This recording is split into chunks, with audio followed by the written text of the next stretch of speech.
예, 천부장은 이제 유대인들이 이 바울을 이렇게 왜 무슨 이유로 고소하는지, 바울이 도대체 무슨 잘못을 했는지에 대해서 분별하기 위하여 그 결박을 풀고 제사장들과 온 공회를 모으고 바울을 데리고 내려가서 그들 앞에 세웠다고 그랬습니다.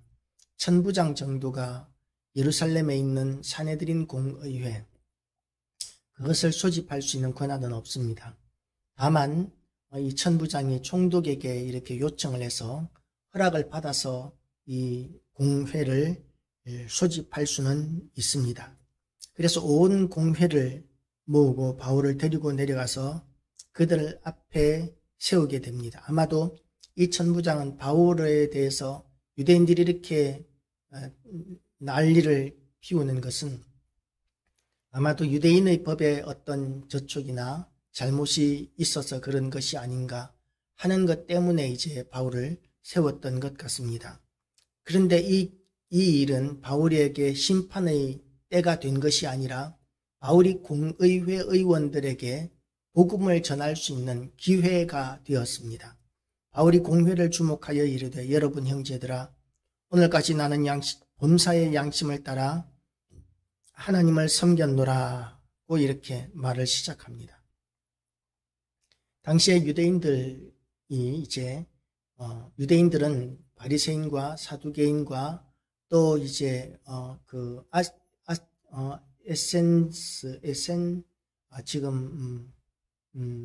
마사다 쪽에서 살던 그 지극히 금욕주의적인 그런 사람들이 이렇게 있었죠.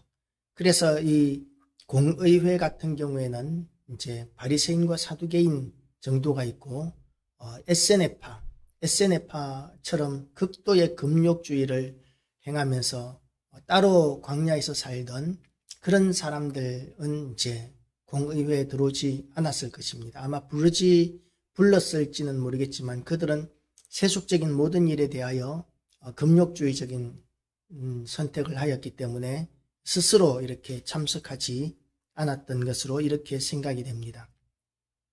그래서 이 공의회는 바리새인과 사두개인으로 구성되어 있는데, 바리새인은 오늘 본문의 말씀처럼 이제 율법주의자들이고 또한 천사도 부활도 다 있다고 긍정하는 반면에 이제 사두개인들은 그것을 인정하지 않는다고 이렇게 이야기를 하고 있죠.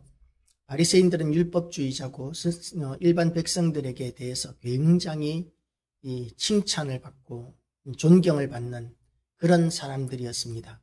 율법에 정통하고 이 사람들은 율법을 거의 성경을 외우다시피 하는 사람들입니다.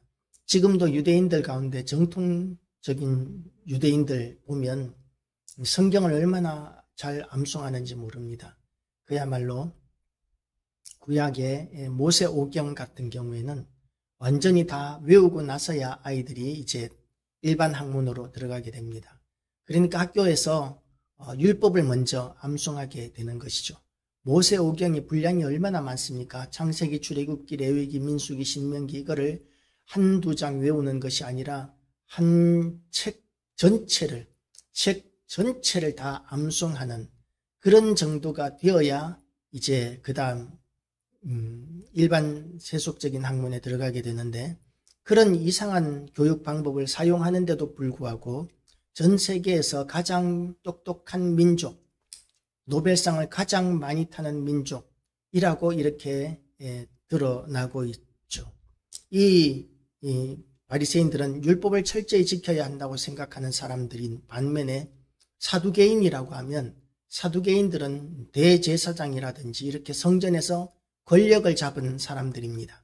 이 사람들은 일반 백성들이 제사를 드리는 그 제물을 통해서 치부하는 사람들이고 권력을 행사하는 사람들입니다.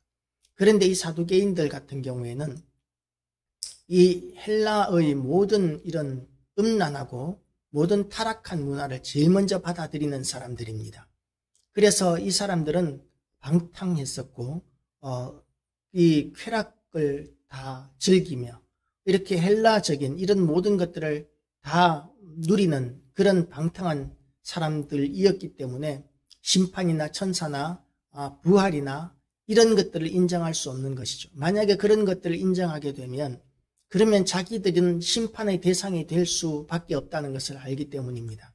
그래서 자기들은 세상의 모든 쾌락들을 다 누리면서 세상에 심판은 없다. 살아있는 동안만 사람에게는 생명이 있고 생각이 있고 삶이 있는 것이지 그 이후에 죽음 이후에는 아무것도 없다라고 이렇게 생각하는 것이 사두개인들이었었습니다.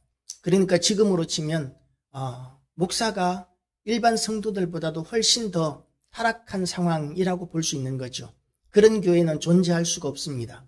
만약에 목사가 그렇게 일반 성도들보다 더 타락되었다면 하나님께서 그 교회를 무너뜨리실 것이기 때문에 그렇습니다. 흩어버리실 것이기 때문에 그렇습니다. 그래서 성도들은 목회자가 성도들보다는 거룩하기를 원합니다. 물론 거룩해야 하고 온전해야 하는 것이죠. 성도들에 비해서 물론 완전할 수는 없지만 목회자도 사람이기 때문에 말실수도 있을 수 있고 행동의 실수도 있을 수 있기 때문에 완전할 수는 없습니다. 사람 천하 인간의 모든 사람이 죄를 범하였으며 하나님의 영광에 이를 수 없다라고 그렇게 로마서에서 그렇게 선포하고 있는 것과 같이 아무리 목회자라 할지라도 완벽한 사람은 세상에 아무도 없습니다. 다만 이제 성도들의 그런 수준은 어느 정도 부족하다 할지라도 목회자에게서는 완전한 것을 기대하고 원하고 요구하기 때문에 그래서 또 교회가 심각하게 도전을 받기도 합니다. 용납하는 것이 필요합니다. 이단이라든지 또는 이런 이 사두개인들과 같은 그런 방탕함이라든지 이런 것이 아니라면 그러면 탐욕적인 사두개인들과 같이 이런 탐욕적인 이런 모습이 아니라면 목회자의 사소한 실수들에 대해서는 또한 사소한 개성에 대해서는 어느 정도 용납하는 것이 필요합니다. 왜냐하면 목회자도 사람이고 그것을 인정하지 않으면 교회가 유지될 수 없기 때문에 그렇습니다. 그래서 용서하는 마음, 용납하는 마음 그런 것들이 교회 안에서 먼저 훈련되어지고 그리고 나서야 이제 세상에 나가서 우리가 만나는 모든 사람들에게 사랑과 용서를 선포하고 행할 수 있기 때문에 그렇습니다. 교회 안에서 훈련이 되기 위하여 하나님께서는 천사를 목회자로 세우시는 것이 아니라 우리 모든 성도들과 마찬가지로 연약하기 짝이 없는 그런 사람 가운데서 택하여서 목회자를 세우셨습니다.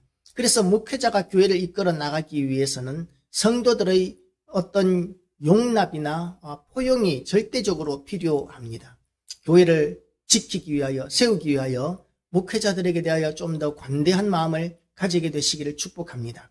그럼에도 불구하고 이 사두개인과 같이 이렇게 지극히 탐욕적이고 타락한 목회자는 용납하지 마시기를 바랍니다. 그런 교회는 다녀서는 안 됩니다.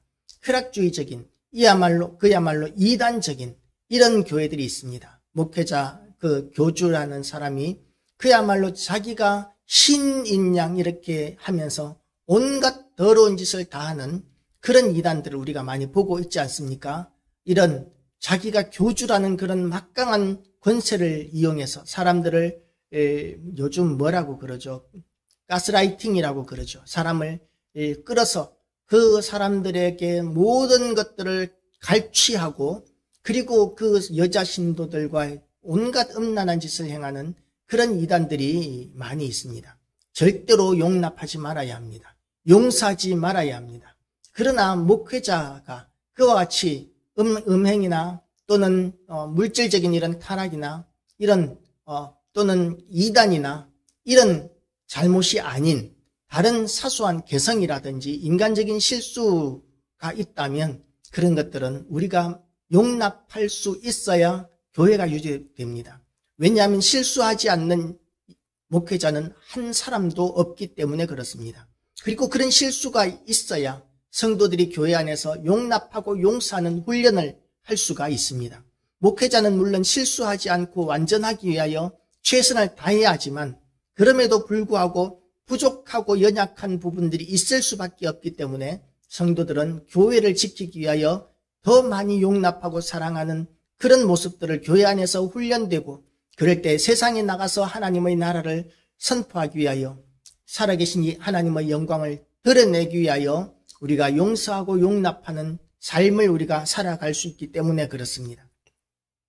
그래서 이 사두개인과 바리새인 사이에는 이제는 큰 갈등이 일어나게 되었습니다. 이제 바리새인들은 바울이 이제 부활과 천사를 믿는다는, 그것 때문에 핍박당한다는 그 이야기를 듣고 나니까 바리새인들에게도 물론 여러 가지 학파가 있어요.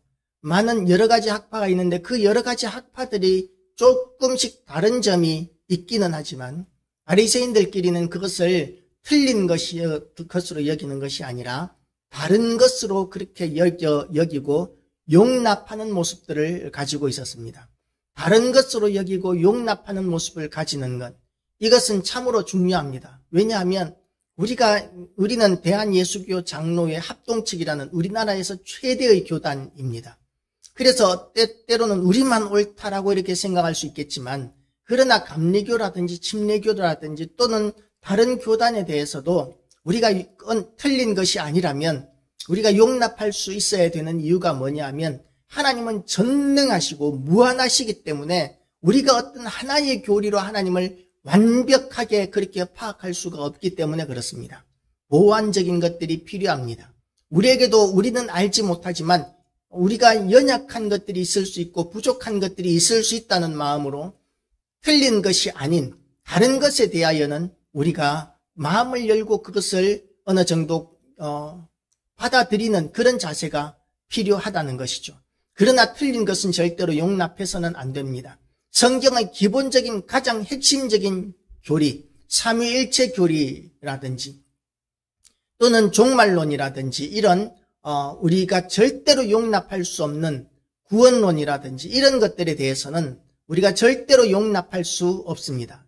다른 이단들에 대하여 용납할 수 없지만, 그러나 그 핵심적인 교리 말고 핵심적인 성경에서 벗어나지 않는 모든 성경을 자유롭게 해석하는, 조금 다르게 해석할 수 있는 이런 부분에 대해서는 우리가 용납하고 받아들일 수 있어야 한다는 것이죠. 그렇게 해서 교회는 서로 보완이 되고 서로가 세워나가는 그런 모습들이 되어야 합니다. 그렇지 않으면 교회는 산산이 찢어지고 이렇게 흩어지는 모습이 될 수밖에 없는 것이죠. 지금 이 나라에서 교회의 그 영향력이 천주교에 비해서 너무나 연약합니다. 교세는 기독교, 개신교가 훨씬 많은데도 불구하고 그 일부밖에 안 되는 천주교에 비해서 너무나 연약한 이유가 뭐냐 하면 우리는 너무나 흩어져 있기 때문에 그렇습니다. 그리고 서로에 대해서 너무나 적대적인 감정을 가지고 있기 때문에 그렇습니다. 하나님은 너무나 무한하십니다. 그래서 그 무한하신 하나님을 우리가 우리의 교리로, 우리의 지식으로, 우리의 것만으로 하나님을 다 파악하거나 제한할 수 없다는 것을 알고, 그 무한하신 하나님을 또 다른 교단이나 이런 틀린 것이 아닌 다른 그런 교단에 대해서는, 그런 주장에 대해서는 우리가 마음을 열고 받아들여서 우리 지식의 영역을 더 많이 넓혀 나가는 기회로 삼게 되시기를 주님의 이름으로 축복합니다. 기도하시